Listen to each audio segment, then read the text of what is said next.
சார்பு நீதிபதி அம்மா அவர்கள் தலைமையில் ஆரம்பிக்கப்பட்டு மாண்புமிகு மாவட்ட உரிமையல் நீதிபதி அவர்கள் முன்னிலையிலும் கூடுதல் மாவட்ட உரிமையல் நீதிபதி அம்மா அவர்கள் முன்னிலையிலும் குற்றவியல் நீதித்துறை நடுவர் ஐயா அவர்களுடைய முன்னிலையிலும் நடைபெற்றது.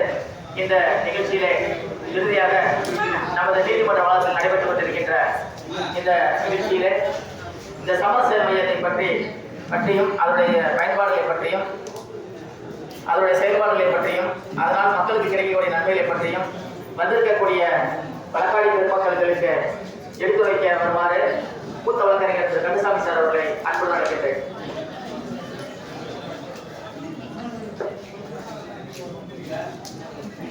சமரச விழிப்புணர்வு பேரணிக்கு தலைமை தாங்கி நடத்திய மாண்புமிகு சார்பு நீதிபதி மற்றும் வட்ட சமரச மையத்தின் தலைவர் அவர்களே, முன்னிலை வைத்த வட்ட சமரச மைய ஒருங்கிணைப்பாளர் மற்றும் முதன்மை மாவட்ட உரிமையல் நீதிபதி அவர்களே, கூடுதல் மாவட்ட உரிமையல் நீதிபதி அவர்களே, மாண்புமிகு நீதித்துறை நடுவர் அவர்களே, வழக்கறிஞர் பெருமக்களே, நீதிமன்ற பணியாளர்களே, வழக்காடிகளே, பொதுமக்களே, மாணவர்களே, அனைவருக்கும் வணக்கம்.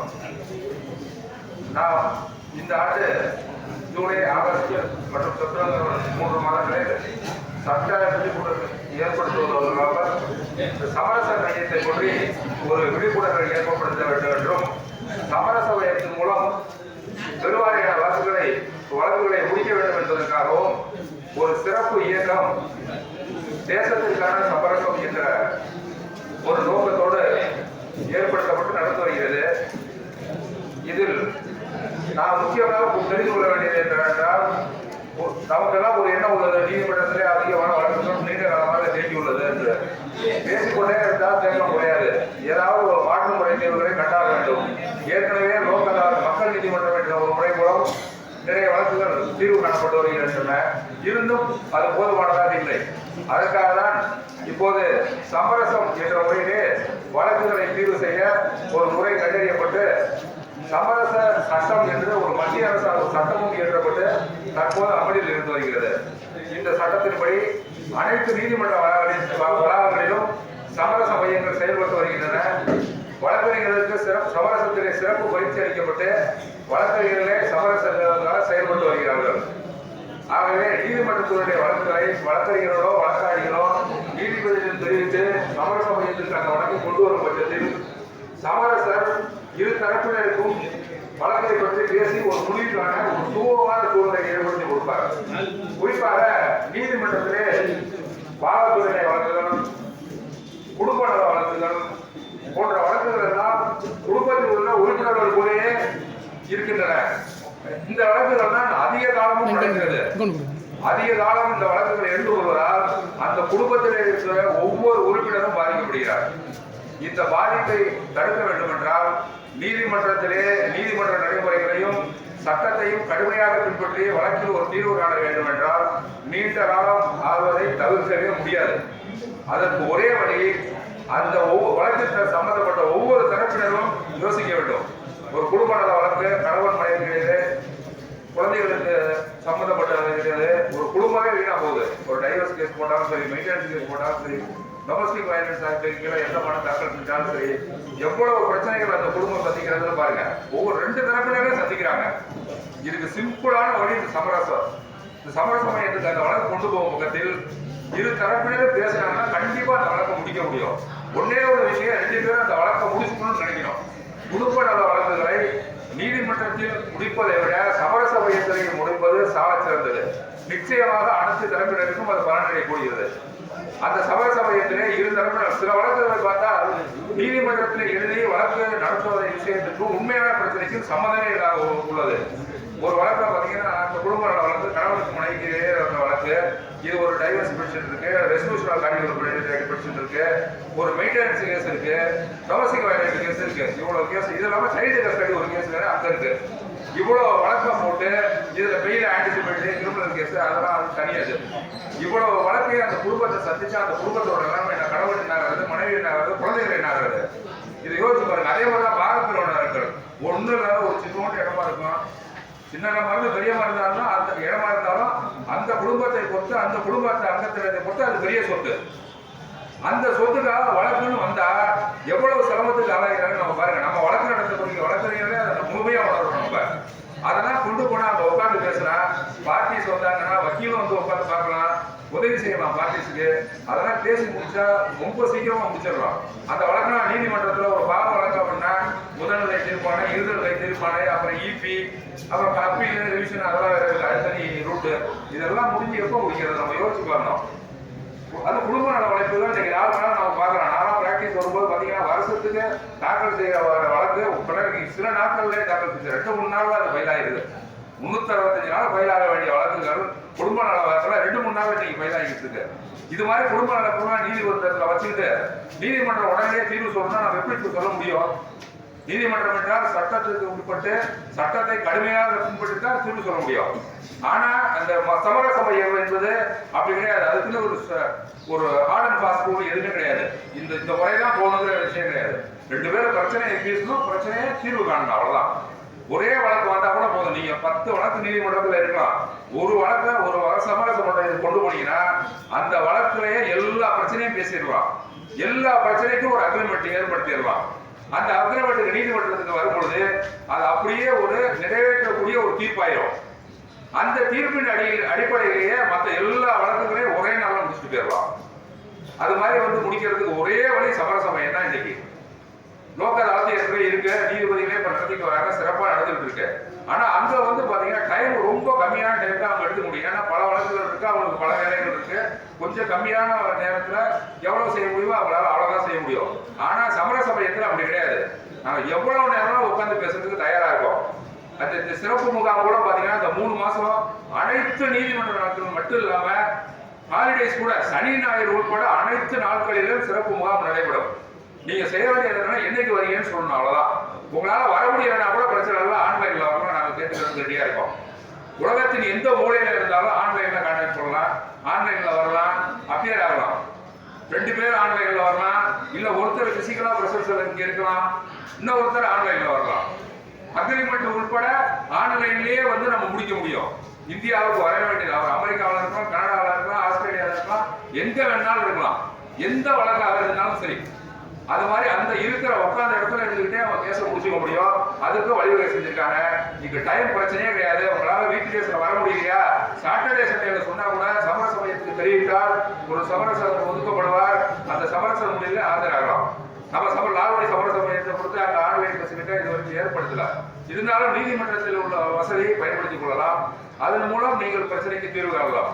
இது மாதிரி எந்த வழக்காக இந்த வழக்கு கொண்டு வரலாம் கிடையாது. கிரிமினல் கேசஸ் மட்டும்தான். ஏன்னா கிரிமினல் கேசஸ் எல்லாம் அஃபென்ஸ் எல்லாமே பெரும்பாலான மேஜர் அஃபென்ஸ் எல்லாம் offence against society, crime against சொசைட்டின்னு பார்க்கறதுனால எல்லாத்தையும் 2 பேரும் சேர்த்து பேசி காம்பவுண்ட் அஃபென்ஸ் மட்டும் தான் 2 தடவை பேசி முடிச்சுக்கலாம். நான் காம்பவுண்ட் அஃபென்ஸ் முடிக்க முடியாது. ஏன்னா அந்த குற்றங்கள்லாம் சமுதாயத்துக்கு எதிரான குற்றங்கள்ங்கிறதுனால 2 பேர் மட்டும் பேசி முடிச்சுட்டு போயிட முடியாது. அதனால அந்த மேஜரா பெரிய கிரிமினல் வழக்குகளை தவிர சின்ன கிரிமினல் வழக்குகள் உட்பட சிவில் கேஸை பொறுத்து எல்லா சிவில் கேஸும் எடுக்க முடியலாம். சிவில் கேஸ் தான் சொந்த சம்பந்தமான கேஸ், குடும்ப பெரும்பாலும் நம்மளோட இருக்கிறதெல்லாம் பார்த்தீங்கன்னா சின்ன சின்ன கேஸ் தான். ஒரு செவுறு தகராறு, சட்டு தகராறு, இல்லைன்னா ஒரு சின்ன ஒண்ணுமே இல்லாததுன்னா பார்த்தீங்கன்னா எவ்வளவு வருஷம், எத்தனை அப்பீல், எத்தனை ரிவிஷன், அதெல்லாம் யோசிச்சு பாருங்க. 2 பேர் உட்கார்ந்து பேசுனாங்கன்னா பெரும்பாலும் அதுல பிரச்சனையை விட்டு வேற ஒரு காரணத்துக்காக கேஸை போட்டு வச்சிருக்காங்க. ஒரு பாரம்பரிய வழக்கு என்ன பிரச்சனைனா, எங்க அப்பா இறந்து போனாரா வரல, அதுக்கு முதல்ல காரணத்தை கொடுத்துருங்க. இதுக்காக ஒரு பாரம்பரிய வழக்கு. அவர் சொல்றாரு இது மாதிரி சூழ்நிலை என்ன வர முடியும், இது மாதிரி காரணம் அவருக்கு மாமனார் மாமியார பொண்டாட்டி வீட்டுல ஏதாவது ஒரு பிரச்சனை எடுத்துட்டு வர, அம்மா அப்பானா ஒரு மாதிரி, மாமனார் மாமியாரு மச்சனா ஒரு மாதிரியா அப்படின்னு கேட்கறாங்க. அவர் ஒரு கொஞ்ச நேரத்துக்கு யோசிச்சுட்டு ஆமா மன்னிச்சுங்க, தப்பு தான் அது, மன்னிக்க முடியாத குற்றம் தான் அது அப்படின்னு சொன்னா அந்த வழக்கே முடியுது. அதுல அக்ரிமெண்ட் ரீச் பண்ண முடியாத முக்கியமான காரணம் பாரம்பரிய வழக்குல எல்லா ஷேர்ஸும் வரணும். அக்ரிமெண்ட்ல கையெழுத்து போடாதான் அது வேலிட் அக்ரிமெண்டா இருக்க முடியும். ஒரு சைலண்ட் எதுலையுமே கலந்துக்காக ஒரு சேர வரமாட்டேங்கிறாரு சமரச மையத்துக்கு. அதனால அந்த அக்ரிமெண்ட் ஏற்படுத்தி கேஸ் முடிக்க முடியல, நீதிமன்றத்தில் நிறுவனம். இது மாதிரி சின்ன சின்ன விஷயங்கள் தான். அந்த ஒருத்தர் எதையுமே நடக்க மாட்டேங்கிறாரு, போக டாக்டர் போயிட்டாரு வெளியில.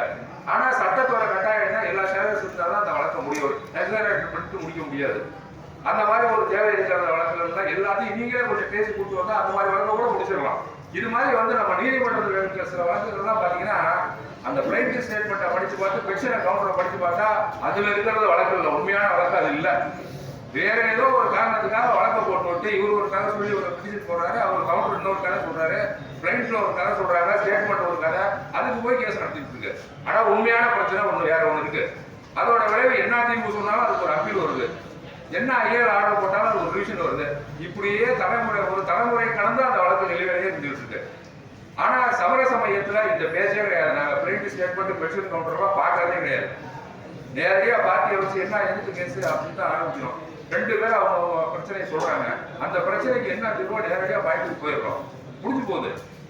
அது முடியாததுக்கு காரணம் சில காரணங்கள் என்ன, மெயினான காரணம் நம்ம சபா சமயத்தை போது வரவே மாட்டேங்கிறாங்க பார்ட்டிஸ்.